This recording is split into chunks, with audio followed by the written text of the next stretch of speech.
Hello and welcome to your IELTS Guide. This is a video podcast series to give you some hints and tips for the IELTS test. Remember to like and subscribe if you're enjoying this content. My name is Paddy and this is my co-host Rebecca. Hello, it's very nice to be here. We are both teachers and content creators in the world of IELTS. And in this episode, we are going to be looking at academic writing, task 1, where you have to look at a diagram. So, Paddy, can you tell us what the purpose of a report is?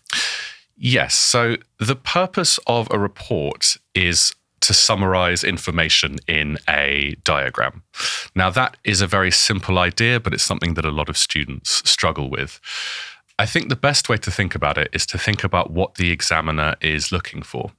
The examiner is looking for your ability to express visual information in text form. I've seen this task described as an information transfer task. So you're taking information, which is numbers, lines, images, shapes, and you're converting it into a summary description using written English. So it's kind of like taking the ingredients of a dish and then you're making a meal with it. You're not adding anything new, but you're transforming that information in a way that makes it easy to digest. So a little bit like cooking. Importantly, diagrams, and this is true, I think, for a lot of people, some people have trouble understanding diagrams. This is because diagrams don't explain themselves. They present information, but if you don't know how to interpret that information, it may not be obvious or easy. So it's the job of the student, of the writer, to explain the information in a way which is understandable. It is not your job to interpret or justify the information. Now, if you're studying at university or if you're studying in a course, you might show someone a diagram showing the price of ice cream and the temperature in the summer, or the temperature in the year. And you see, as the temperature goes up, the price of ice cream increases. And the temptation would be, oh, well, this is because the ice cream sellers recognize a rise in demand and therefore, this is why. No, that's not your job in academic writing task 1. Your job is to explain what the information shows, summarize the key features, but not to justify it or develop a theory as to why the information is like that. That's not your job at all. And I think the final thing to say about the purpose of your report is that it's not a test of maths. Mm-hmm. It's not a test of your analytical skills. Lots of people who take the IELTS test are terrible at maths, and that doesn't matter. That's not what they're judging. They're judging your English language ability. And of course, it's not just data that you see in these diagrams either. Exactly. So then what kind of diagrams will students see and how are they supposed to deal with them structurally? There are a number of diagrams, and I think it's good to separate them into 4 categories. Well, I've chosen 4 categories today. The first is data diagrams, which we can then split into 2 categories. So we have data diagrams which involve time and data diagrams which don't involve time. So if you think of time as a variable or as a unit, when does time come in? Well, if you have a line graph. Line graphs almost always show time on the bottom x-axis. So you see the change of price or the change of population over a period. However, it's not just line graphs. Sometimes bar charts show time. We might have years on the bottom axis. Sometimes we have pie charts that show time. We have 4 different pie charts from 2010, 2015, 2020, and 2025, for example. Or even tables. We might have tables with different years. So am I right in saying that time will be marked on the diagram? You don't have to guess that, oh, this is about time. Precisely, yeah. We should see information in the question, but also you should recognize this in the diagram. Have a look at the labels. Have a look at the numbers. What do those numbers represent? If it looks like a year, if it's, 1995, it's probably going to be the year. And so you need to start thinking about, okay, what language do I need to use if time is involved?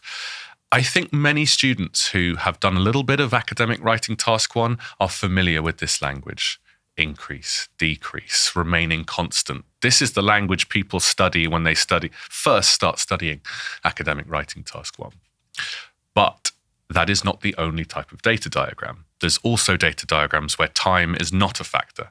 So some bar charts might compare the number of customers of 5 different companies this year.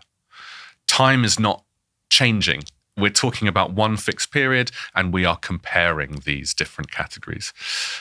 You might see this in tables. You might see this in pie charts as well. In this case, we want to forget the vocabulary of change, increase, decrease. None of that is useful anymore because nothing is increasing. We are comparing. It's all about comparison. It's all about noticing the differences, noticing the similarities, noticing the relative size, the relative proportion of different categories as well. Next is not a data diagram, is maps. So map questions are something that you need to prepare for because they may come up and they're very different to data diagrams. The one thing which is the same is that it's about comparison. So comparison is a key part of writing task 1. So for map questions, you're going to be faced with 2 maps. Now, it might be a map in the past, a map in the present. It might be 2 maps in the past. It might be a map in the present, a map in the future.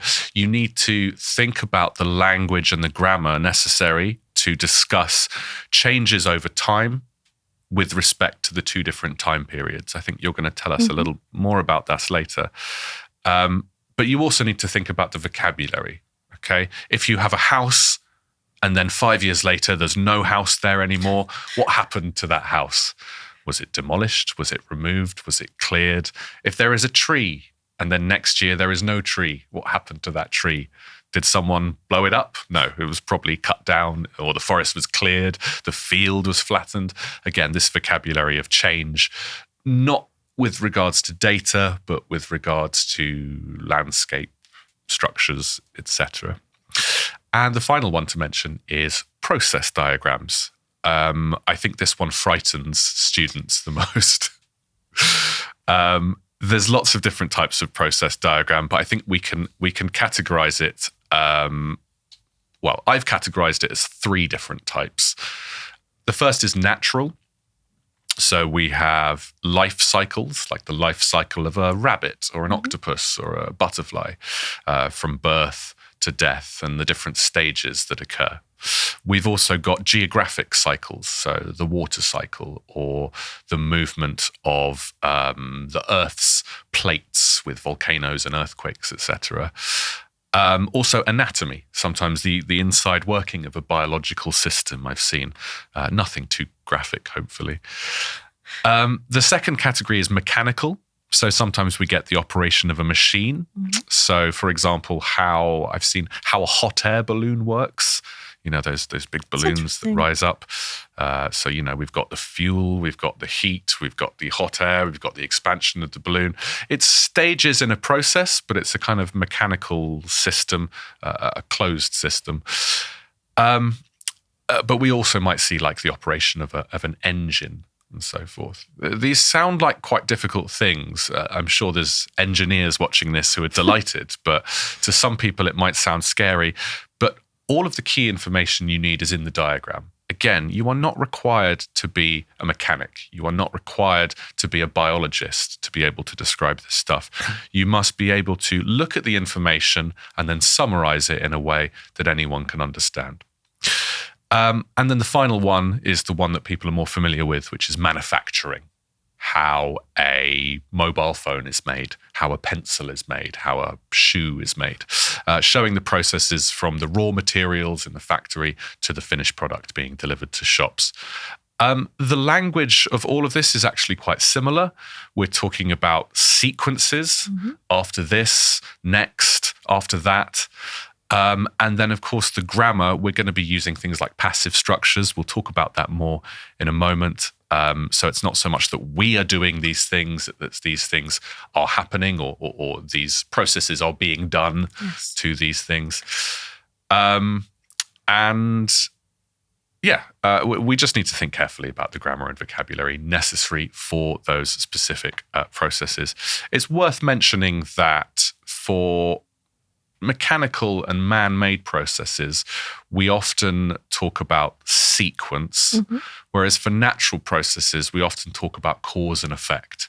So again, it's worth thinking about the difference between "and so this happens" and next this happens. Those are two different things. And so is a cause and effect, and next is just a sequence. So that's definitely something for people to think about.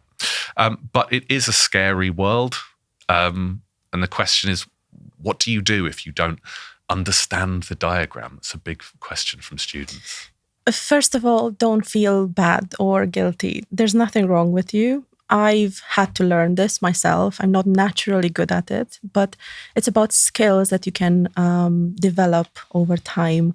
So the first thing that I would recommend would be to learn the key terms. You've mentioned some already, for instance, the x-axis, which is the horizontal line, then the y-axis, which is the vertical line, terms like percentage, proportion. These are very useful because if you can name what you see, the panic will already be gone.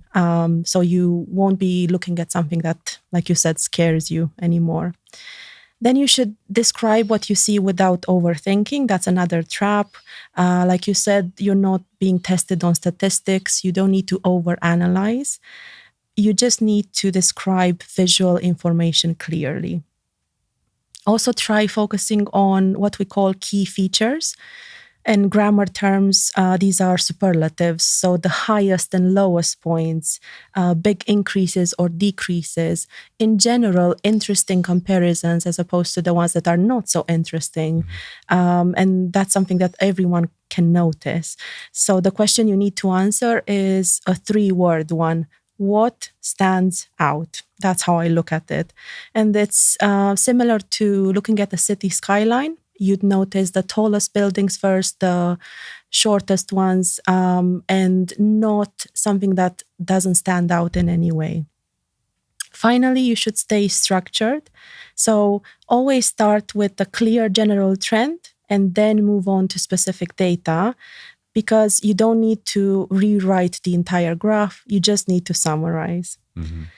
And that brings us to something that's key in task 1, something called the overview. Why is it so important? Task 1 is a summary, but the overview is kind of like a super summary. So it's like a summary of your summary. It's probably the best way to think about it. The overview, ideally, is a paragraph which contains the key features of the diagram. And that word key features can be difficult to understand, but it goes back to what you said about what stands out. What do you notice? As you say, if you're looking at a city skyline, you're going to notice the tallest buildings. You might notice an area of buildings where they're all the same. That's quite interesting as well. You might notice that all of those buildings are different. You might notice over there's no buildings at all. So yes, it's differences, it's the highest, it's the lowest, but sometimes it's also everything being the same is an interesting key feature as well. That's definitely true for maps and process diagrams. What the examiner does not want you to do is to list everything in the diagram that you see. What the overview lets you do is to focus on that key information, maybe 3, 4 most noticeable aspects, and describe those in a few sentences in your overview. Imagine you have 10 seconds and you've got a diagram in front of you. You're looking at a diagram, and then you need to tell somebody who cannot see that diagram what is the most interesting thing. Well, you're not going to start, well, in 1990, there were 10 people. In 2000, there were 20 people. In 2001, yes. You're going to run out of time. Okay, you can't describe the data mechanically. Instead, you're going to say, well, overall, it increased. There were some fluctuations in the mid-90s, and then it fell, and that's all I have to say. You're going to focus on the key information that stands out. Another way to think about it is hold the diagram at a distance from you. What do you notice at a distance? That can often give you the right way of thinking as well. That's such a useful suggestion. I'd like to bring up an example diagram. We'll show this on screen. And here we can see a graph showing the number of animals at a rescue centre in Woodingdean. We can see on this graph that there are two lines. There's the number of cats and there's the number of dogs. Now, what are the key features of this diagram? Well, the first thing I would notice is doing that thing of looking at it from a distance, okay? I'm not going to focus on the cats going up and down at the moment. I'm just going to look at both lines from a distance, the whole time period, and I noticed that overall, over that 25, 35-year time period, they both increase. That is a key feature. There we go. I'm not giving data. I'm not being specific. I'm not saying which year. No. Just overall, both of them increased. Also, from a distance, I can also see that the number of dogs is higher than the number of cats. Okay, it's not the most exciting thing to say, but it's true, and it's a basic fact of the diagram. So they both increased. The number of dogs was higher than cats. For the whole period, well, no, not at the start and not at the end. So they both actually started and finished the same, but number of dogs was mostly higher than cats. And then we could also add the fact that the number of cats fell in the second half, whereas the number of dogs remained the same. So overall, I've said about 3, 4, 5 key features there. We probably want to choose about 3 or 4 of those. So if we make it, both of them increased over the 35-year period, both of them started and finished the same. The number of dogs remains constant in the second half of the time period, while the number of cats fell and then recovered. Okay, so that's about 4 key features there. Again, notice that I didn't mention numbers. I didn't say 15 cats. I didn't even mention years. We could mention years if we wanted to mention the point at which it changed. That would be okay, but really we want to avoid getting into those specific details. The only time I would maybe mention numbers is if I wanted to say things like doubled. So I do notice that both of them started at around 8 or 9 animals, and they both finished at around 16 animals. So they both doubled over the time period. That's a key feature. So even using words like doubled would be okay, but giving the specific data is not what I would do in my overview. So moving on to the language that we need for these diagrams. Rebecca, you wanted to talk about vocabulary. Yes. And I'll go back to your comparison of making food. So I'll talk about making a cake.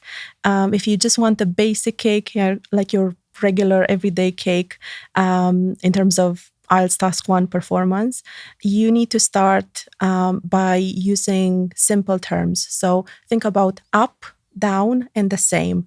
So what I recommend is verbs and nouns. For instance, for up, you can use go up, soar, jump, and then nouns like a rise, an improvement. For down, fall, drop. These are the verbs, but then you can also use the nouns, a fall, a drop. And then for something that stays the same, again, you mentioned that this happens sometimes, that you need to report on it. You can use phrases, remain stable, level off, right? Or just a verb like stabilize. Now, if you want something better, say add frosting to the cake, make it more special, you need to pay attention to the prepositions you use. And I can't emphasize this enough. I think because these are such small words, you might think they don't matter, but they really do in Task 1. And something that might happen is that your first language might interfere with how you approach Task 1. So if in your first language you say that something fell with 25%, so the preposition that comes before the percentage is with in your language, you might just transfer it into English and it doesn't work, because in English it will be by, to fall by 25%. I agree. It's a really, really hard thing to get right. Even at high levels, those students at Band 8, the difference between using at, by, from, and to when discussing data, this would be in the main body of your paragraphs, it's easy to get those wrong and it can completely change the meaning. Yes. Finally, if you want a very special cake, maybe a sort of wedding cake, you also need to show flexibility and variety. For example, you can describe degrees of change through adjectives and adverbs, part of the same word family. So they're quite easy to use in this way. You have the adjective considerable and then the adverb considerably. You have the adjective substantial and the adverb substantially. You can also describe speed of change. Sometimes that can be part of the overview. You can use words such as abrupt, sudden, slow. You can use word combinations, so verb plus adverb. You can say that something fell dramatically. Phrases like there was a decline in the number of stolen vehicles. So this shows that you're not only in control of your writing, but you're also able to show variety and flexibility. So that's how you end up with the perfect task 1 cake. And of course, that applies to other types of diagram which don't involve change as well. So if you're talking about comparisons, you want a range of expressions, as many as, not as much as, more than. There's lots of different comparative forms. And this is a grammar issue, but it's also a vocabulary issue. And again, this comes in your main body paragraph. If you want to be giving that data, you might not want to be quoting it the exact numbers. So that words like roughly, approximately, they all come in. And then when it comes to process diagrams, the best advice for process diagrams is just do lots of them and see lots of examples, because it's useful to know some manufacturing terms like this is then passed to the next machine where it is crushed, sprayed, painted. These words come in. They're often in the diagram for you, but it's good to practice them. And then, as we said before, maps as well. You've got the basic stuff of build and destroy, but there's a huge number of synonyms, and those would be the frosting on the cake, those sort of more specific, more precise words for what's happening. Now, before we move on, I think students might find the answer to another question useful in terms of the overview. What happens if there's no overview, someone just doesn't have it there? And then where should it be in the writing? Well, to answer your first question, if there's no overview, you're not going to get a very high score. I think you would be capped at a 5.0. I don't think you'd get a 6. So yeah, we absolutely need an overview if you're looking for 6. And I think everyone who's doing academic IELTS is probably trying to get 6 or more. So yeah, it has to be there. Where you put it is a matter of choice. Some teachers will teach you to put it at the end of your report. Some teachers will teach you to put it after the introduction. In terms of your score, there's really no difference. It's personal preference. Personally, I like the idea of introduction, then overview, because you're starting with a general view and then you're getting specific in your body paragraphs. What's your preference? I like it at the end, at the risk of having the examiner panic because they're still looking for it. They will see it at the end. Just like a very clear summary of the graph. But again, this is a personal preference. I don't want to recommend it. It might be, a student might be better off writing it at the beginning, know it's there, and then they can focus on the details of the graph. Look at some model answers. We've got model answers on our website. If you do a piece of writing, you can look at your results at the end.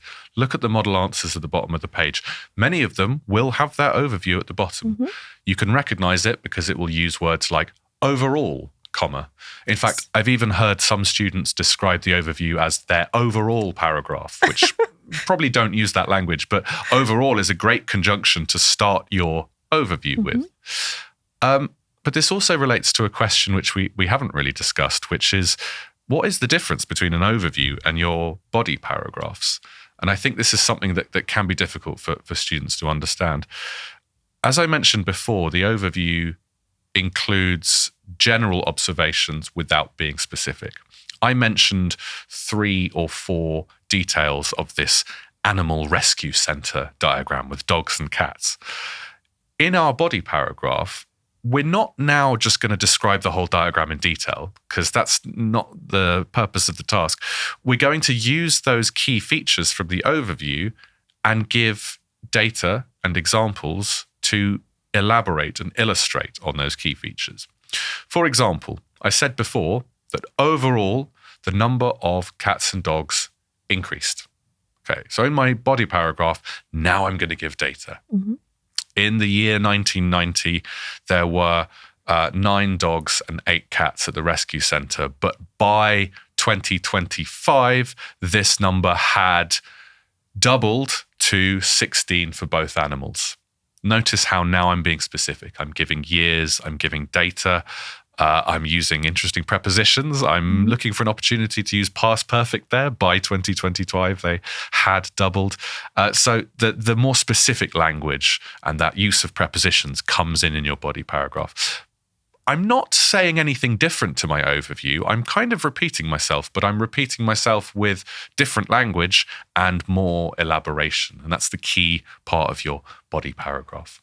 Absolutely. I think the final thing to talk about is grammar. Yes, I will get a bit technical here, but that's good for our students. And I will talk about maps. You've mentioned this already, that you're presented with 2 maps for comparative purposes. So I will discuss 3 types of these maps and then what to do in terms of grammar so that you perform well. So type 1 would be maps of the same place in the past and in the present. For this one, you can use a combination of tenses such as present simple, present perfect, past simple, and present perfect passive. You can use sentences such as the 2 maps illustrate the main developments which have taken place in. So you have a nice mix of present simple and present perfect there. Or you can even go for present perfect passive and say, it seems that this town has been greatly modernized. And that's a great sentence to have. The second type is maps of the same place in the present and then the future. Now, for this, you would probably need a combination of present simple, future simple, and future simple passive. So you will have phrases like will be modernized or there will be significant population growth. For type 3, which is less common, that's 2 maps in the past. So obviously you're expected to use past simple and past perfect, and you'll end up with sentences like by 2022. And notice I'm referring to a time in the past. This church had been removed. So that's the kind of grammar you can think about the moment you see the task. And this will help you a great deal in terms of time saving as well. I think it's also worth mentioning that the examiner is looking for range of grammar. And so don't see these suggestions as you must do this, but more this is your opportunity to use past perfect if you've got 2 maps in the past.